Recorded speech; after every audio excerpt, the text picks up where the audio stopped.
You know that feeling when you flop an overpair and life feels pretty sweet? This really could be it. 4,000. You're sitting there looking at your overpair, looking at the flop, and you're thinking to yourself, I wonder how much I should c-bet. 4,000. This could be a wrap. But here's the thing. Sometimes firing that c-bet isn't the right thing to do. Played so bad, it's crazy. Sometimes in poker, the real power play when you flop an overpair is starting with a check. Shows it. So in today's session, we're going to talk about 5 different spots that you'll find yourself in a post-flop situation when you flop that overpair, but actually, maybe the best move is to start with a check. So let's pull up Lucid and have a look, shall we? We're going to be in a cash game, 100 big blinds. So we're going to navigate to cash game. We're going to be 100 big blinds effective for our first spot. We're going to be in the hijack, so the Lowjack's going to start with a fold. We're going to open, cutoff's going to fold, button's going to call, and the blinds are going to get out of the way. The flop is going to come the 8 of hearts, 7 of hearts, 6 of diamonds, and before I press on the 6 of diamonds, just imagine you're in this spot, dear viewers at home, and you've raised the hijack, the button's called, the blinds are folded, and the board comes 8, 7, 6. What would you be doing with your overpairs? How much would you be c-betting them? Texas Tomo's quiz, first quiz, there will be tests on this video of the evening. What is your c-bet here? I'll give you a couple of seconds to have a little think about it. Let's play that traditional quiz music. If you answered that you never, ever, ever c-bet this board, including your overpairs, which are never c-bet, well done. Once again, I remain suspicious, as in an earlier video perhaps, that you have Lucid up. Who knows? You can see there's no betting here in theory at all. This is a spot where we check our entire range. And actually when we check our entire range, the button actually bets their entire range here. So much so that often people confuse you. They go, oh, I must have made a mistake here. Maybe I'm looking at the c-bet. No, this is actually the consequences of the fact of the 2 ranges that get to this on this kind of board and the strength of those 2 respective ranges. So again, if we think about, and we can use the Lucid filters here to have a look at the very strong, what's the best hands we have. Let's start with our 2-pair plus range, which often what you find is the very top of your range is very important in terms of dictating the amount of aggression that you're going to find yourself. And so you can see here that when we look at the hijack's range, there is about 6% of their range being 2-pair plus, 2-pair sets and straights. If we look at the button range and we compare the ratio, what we see is 15% of the range being 2-pair plus. Now here's an important point because I think it's often easy to confuse total number of combos versus percentage of ranges. Percentage of ranges is more important in terms of dictating strategy. You can see here in terms of the total combos that are present in the button's range, they have 7.9 combos, if I've done my maths right, yes I have, of 2-pair plus. And if we look at the hijack and we look at the same range, they actually have 17 combos. So whilst there's more absolute 2-pair plus available in our hijack's range, as a percentage, it's a lot lower. It's 6 to 15, as we mentioned. So it's much more important the ratio of your strong hands to weak hands compared to the absolute number of them. That's an important point. And on 876 here, we should check everything. Now let's zoom in into our overpairs for a second by pressing overpairs here. We click on aces and we have a look and examine the actual EV of taking various actions of aces. You can see that even if you have the suits covered, even if you don't have the suits covered, whatever you're doing, the more that you're betting aces in terms of the sizing, the bigger mistake you're making. Actually, probably, to be honest, also the frequency. So from a frequency perspective, we shouldn't be betting aces. And the bigger that we're betting aces, the bigger theoretical mistake we're making. Now, I'm sure many of your viewers at home can imagine opponents you've played perhaps that have very happily bet big on these kind of boards, looking to protect their hand. Even more so perhaps without the ace of hearts. They get more intimidated, more fear. And often it's a consequence of the fear that we experience that we don't want a hand to get drawn out on. You don't want to have aces come and, it's rare. I must make the most of my aces. I must c-bet big here, protect my hand, because if I check and they check behind and a 9 comes, I'll feel really bad. But if you think about it, if you were to bet big, for example, and our opponent's not going to fold a straight draw anyway. Our opponent's not going to fold a flush draw. Our opponent's not going to fold a pair and a straight draw. So you're not looking actually to protect your hand here. And what you'll actually end up doing is just basically getting lots of action by strong equity hands or hands that you beat. And as you mentioned, when you have aces, over 50% of the range from the buttons already has you beat. And a lot of their range has tons of equity into your aces. Your aces are pretty marginal in terms of a clear value bet here relative to the 2 ranges. Now we're going to have a bit of a theme running through today's session, and it will talk about these sort of flop types. So keep an eye on that and see if you can spot some of the patterns that are emerging when we take a look at these. Let's take another example, an out of position situation. So we've done our first one, hijack versus button. Let's do a low jack versus button. So the range will be slightly stronger this time. Once again, we're going to have the blinds get out of the way. We're going to pick another connected board. This time it's going to be the 6-5, and we'll go for a paired 5 on this flop. Once again, dear viewers, I'll give you that 4-5 seconds, maybe less actually this time. 3 seconds, in fact. What frequency will you be c-betting your overpairs on this kind of flop? 3, 2, 1. Once again, we see a 100% check here. And again, if we look at the construction of both ranges, hopefully it'll be pretty clear to see why. We'll focus in this time on our trips plus, and we'll have a look, and you can see that the Lowjack has 3% of the range being trips plus.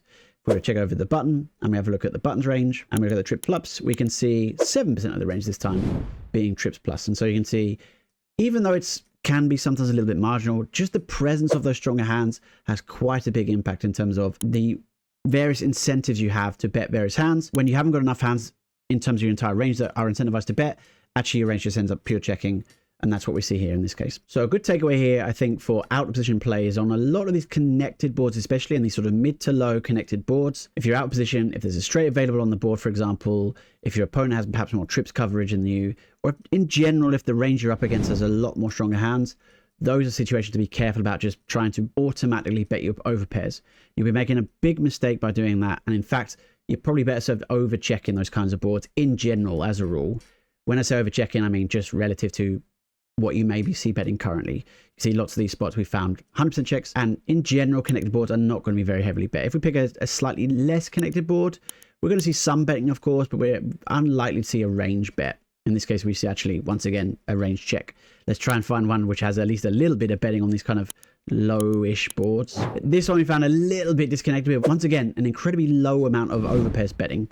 So when you're out of position, be cautious about overbetting your overpairs. Now, those were both relatively similar spots, I think, in terms of Lowjack versus big blind, Hijack versus big blind, and those are both out of position. And we can see the impact of out of position, and we can see the impact of those range versus range and how much we want to check our overpairs when we're out of position. We're going to take it to a different spot now. We're going to examine something a bit more unique. So let's go back to Lucid and let's take it to MTTs now. So we're going to click on the MTT. We're going to open in some browser. And this time we're going to examine not a single raise pot, but actually it's going to be a 4-bet pot. We're going to open as the Lowjack. Cutoff is going to 3-bet us. So this is 50 BB effective. We've opened from the Lowjack. The Hijack's going to fold. The cutoff is going to 3-bet. The blinds and the button are going to get out of the way. And we're going to 4-bet here. Cutoff's going to call. We're going to pick another connected board and we're going to pick the 9-8-7. Once again, take a couple of seconds. What do you think you'll be c-betting here in a 4-bet pot this time? If you'd answered that you'll never be c-betting this, you're wrong. Sorry, that was I tried to trick you. Hopefully someone guessed 0. We are c-betting this quite frequently, but when we have a look at it, we're not c-betting range here. This is quite an interesting one, I think, because of the difference in SPR. In the early spots, we were basically betting a negligible amount relative to our stack. Here the stack spot ratio is pretty significant. You can see that actually one of the options we have is this bet 84%, which is actually just a c-bet shove. So we don't even have a decision in this case to like bet and then get raised. We're just jamming as a c-bet in this case. So the SPR has quite a big consequence here. But one of the things I want to draw your attention to in this spot, viewers, is look at the overpairs. So we can see in the overpairs, relative to our entire range, which we're checking 57, overpairs are checking less, but they are checking 37% of the time here. And I think it's a really interesting one to try and break down why some of these overpairs are betting and why some aren't.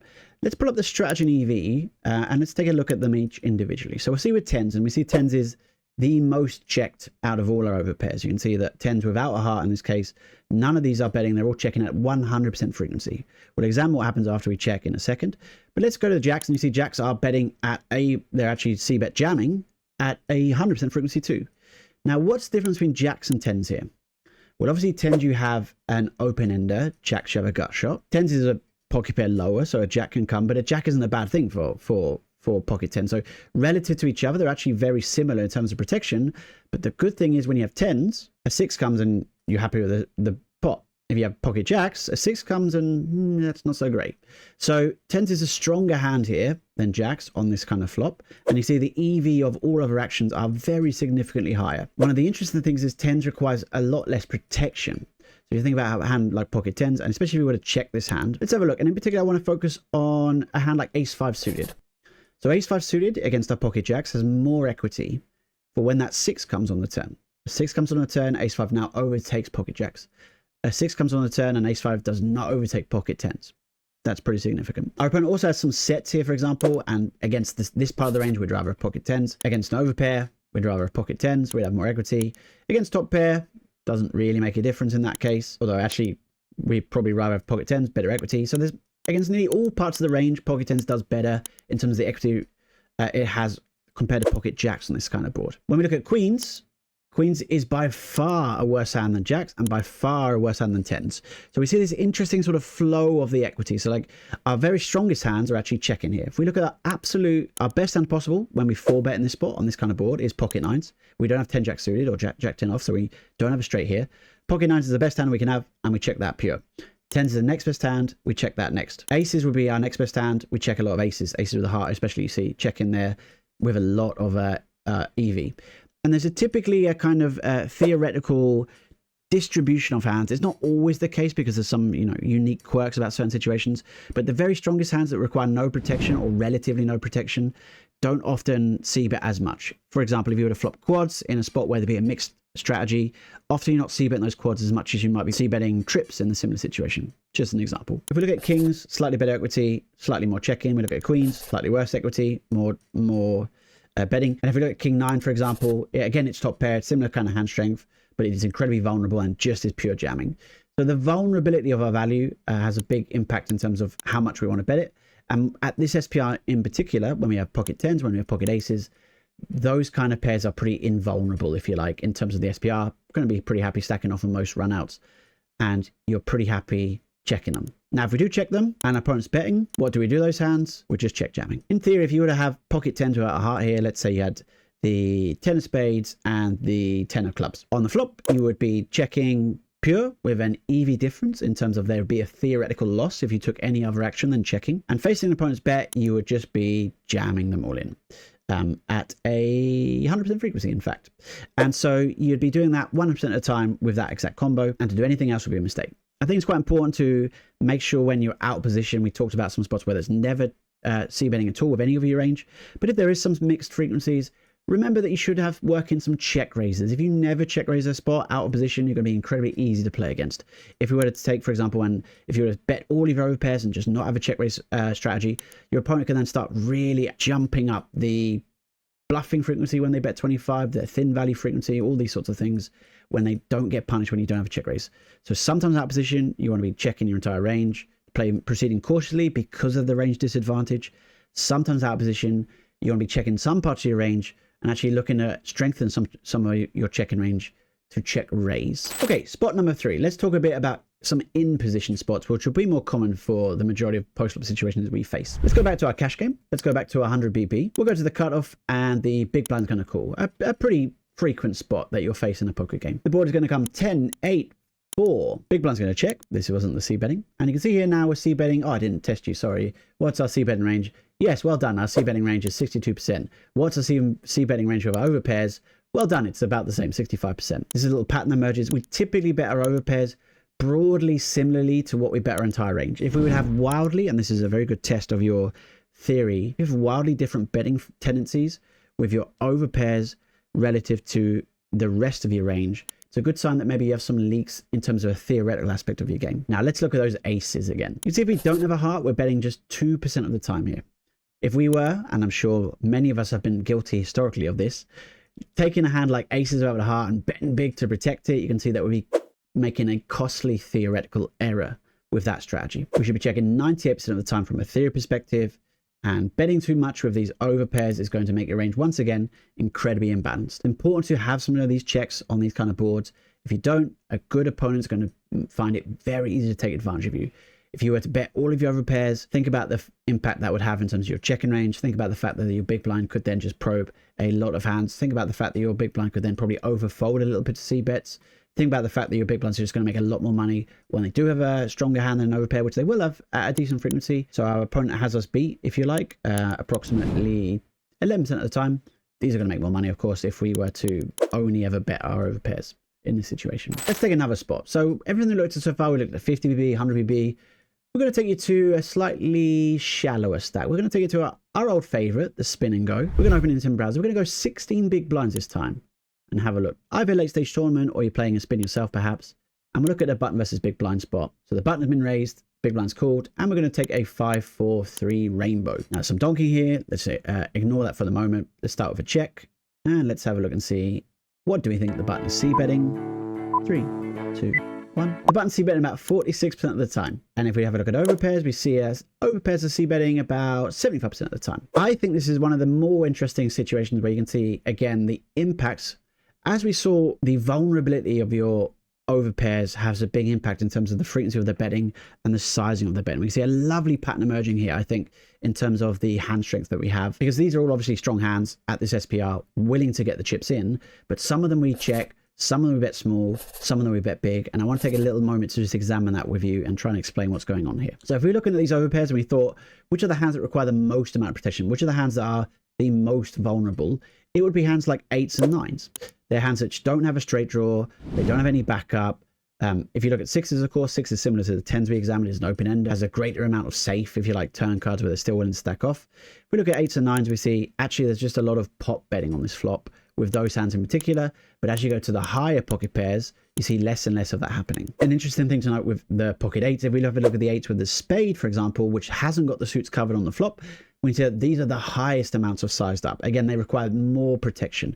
It sounds a little counterintuitive, but if you've got the 8 of diamonds, 8 of clubs, you're blocking 2 back doors that your opponent can have. You're blocking more equity. Your hand's going to be the best hand more of the time when you don't have that, and you can see that difference in the size up frequency because of those hands properties. If we look at 6s, and we'll flick to the strategy EV just to compare a little look at the EV, and you can see once again the 8s and 9s have a lower EV than 7s and 6s. And then we look at 10s, for example. 10s is lower than 6s, and 10s we have a similar amount of betting with 10s in terms of the size up tendency. Once again, we see some impacts of the backdoor flush blocker. We have a look at jacks. We see now jacks is starting to become a pocket pair that requires less protection. Now we're starting to see some checks working.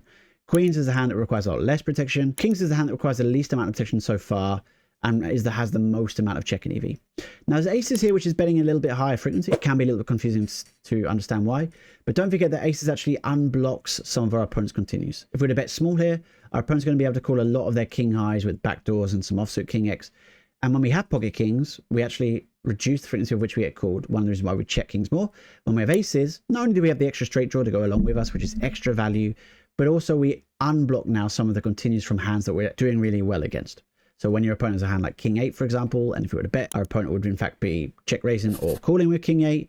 It's really useful when we have aces to allow that to happen. When we have kings, we block king 8, and so that happens at reduced frequency. Finally, we're going to look at a disconnected board in one more instance, because it's not just always the connected board. So far, we focused a lot on the connected boards, and so I want to take you to one final spot. So this is our 5th spot we're looking at. We're going to do a low jack versus big blind. So we're going to pick the opposite end of the spectrum in terms of a single raise pot. In this case, we're going to pick a paired board, and we're going to pick 5-5-3. Big blind's going to check. And what do we think our low jack is c-betting? What would you do, ladies and gentlemen, if you've raised the low jack, it's folded around, the big blind's called, and the board's come 5-5-3 with your overpairs? 3, 2, 1.